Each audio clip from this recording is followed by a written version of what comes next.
তো দেখতেই পাচ্ছ ফাইনালি নিয়ে বসে পড়েছি সরঞ্জাম নিয়ে। তো দেখো কি জন্য এইগুলো রেডি করেছি সবটাই তোমাদের সঙ্গে শেয়ার করব।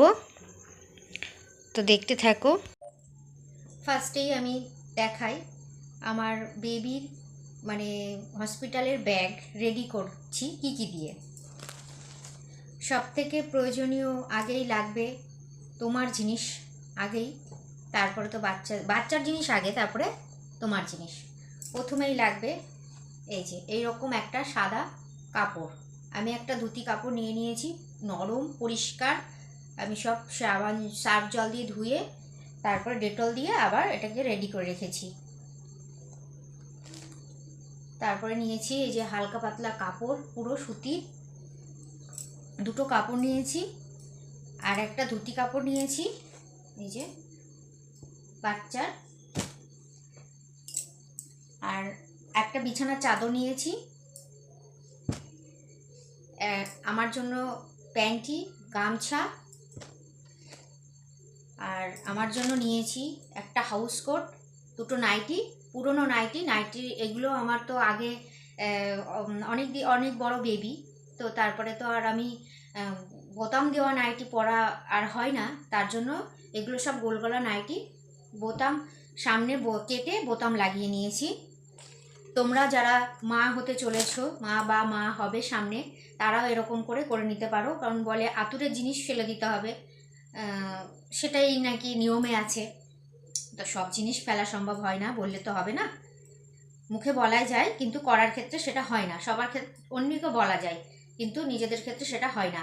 আর এই যে এরকম ধরনের এই বাচ্চাদের ফিতে বাঁধা জামা নিয়েছি কটা, এগুলো সবই মানে পরিষ্কার করে ধুয়ে সার্ফ জল দিয়ে ধুয়ে ডেটল দিয়ে নিয়েছি। বলে আগে থেকে রেডি করতে হয় না, আগে আমার মা শাশুড়ি মারা তো বলবেই, কিন্তু এখনকার বাচ্চাদের মানে নতুন জামা কাপড় কিনে নিয়ে এসে পরানোটা ঠিক হবে না, তার জন্য আগে থেকে রেডি করে রেখে দিয়েছি। এগুলো আমার ছিল ঘরে, তাই বাচ্চাদের আমি কিনিনি, বাচ্চাদের ছিল তাই রেডি করে। আর এই যে এরকম ছোট ছোট পাতলা পাতলা কাপড় এগুলো লাগবে নিয়েছি, আর একটা নিয়েছি এই যে বাচ্চাদের জন্য ধরার জন্য প্লাস্টিকের উপরে তো তাওয়ালে দেওয়া, সেটা একটা নিয়েছি। সবই এগুলো ধুয়ে পরিষ্কার, ওগুলো পুরোনো, আমার মেয়ের, এটা মেয়ের 10 বছর আগেকার জিনিস এখন ব্যবহার করা হবে। আরও ছিল, দাদার ছেলেকে দিয়ে দেওয়া হয়েছে। আর নিয়েছি ব্লাউজ লাগবে। আর নিয়েছি এই যে একটা সার্ফের প্যাকেট 10 টাকা। সব এগুলো তো অল্প অল্প হসপিটালে লাগবে, না হসপিটাল বা নার্সিংহোম যাই বলো, আমার জানি না কোথায় হবে, এখনও ঠিক হয়নি, ডিসাইড করা হয়নি, ডাক্তার যেখানে বলবে সেখানে। তো ব্যাগটা আমি রেডি করে রাখছি, কালকে ফাইনাল ডাক্তার কি বলবে জানা যাবে, তার জন্য এই যে একটা নারকেল তেলের শিশি নিয়েছি, একটা চিরুনি নিয়েছি, একটা কোলগেট নিয়েছি, একটা ব্রাশ নিয়েছি, এগুলো কিছুই ফেলা যাবে না। এই যে ডেটল নিয়েছি, আর এই যে লাইফবয় সাবান, এগুলো তো আমি ব্যবহার করি না সাবানটা, তবুও নিয়েছি, জানি না এগুলো কোন কী কাজে লাগবে। আর সব থেকে জানি এটা নিয়ে মানুষ হাসাহাসি করবে, খিল্লি করবে, তো এটা সব থেকে প্রয়োজন, এটা ছোট থেকে বুড়ো সবাই জানে এর ব্যবহারটা কী, তো এই জিনিসটা তো লাগবেই, মাস্ট। তো হাসাহাসি করো আর যাই করো, কিন্তু এগুলো তো আমরা দোকানে কিনতে গেলে পরেও আমাদের তো ছেলে মানুষের কাছ থেকেও কিনতে হয়। হ্যাঁ, তো এই ভিডিওটা ছেলে মেয়ে উভয়ই দেখবে, তো সবাই অনেকে অনেক কিছু ভাবে, বিশেষ করে নিজেদের মানুষরা বেশি হাসাহাসি করে, নিজেরা মানে এই আলোচনা করে, অপর মানুষ কখনোই এগুলো নিয়ে সমালোচনা করবে না।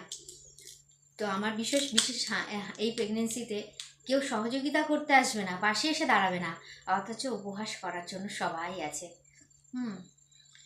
যাই হোক, আমি চাই না আমার কারোর মানে আমি যতটুকু পারবো নিজের থেকে চেষ্টা করব নিজের চলার, কিন্তু অতএব কিন্তু আবার এই তাকে আমি সহযোগিতা করতে পারবো না, তাকে নিয়ে সমালোচনাটাও করতে পারি না। তো ঠিক আছে, আজকের ভিডিও কেমন লাগলো অবশ্যই কমেন্ট সেকশনে জানিও।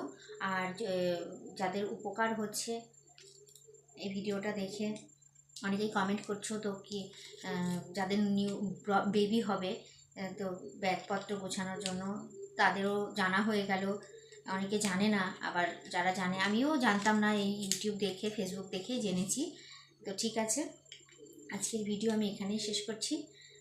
সবাই ভালো থেকো, সুস্থ থেকো, আর নেক্সট ব্লগের জন্য অপেক্ষা করো। ভিডিও তো দিতেই পারছি না, শরীরটা খুব একটা ভালো যাচ্ছে না এখন যত দিন যাচ্ছে। তো কি প্রশ্ন আছে, প্রশ্ন করতে থাকো, উত্তর দেব ভিডিওর মাধ্যমে। তো ঠিক আছে, টাটা, বাই।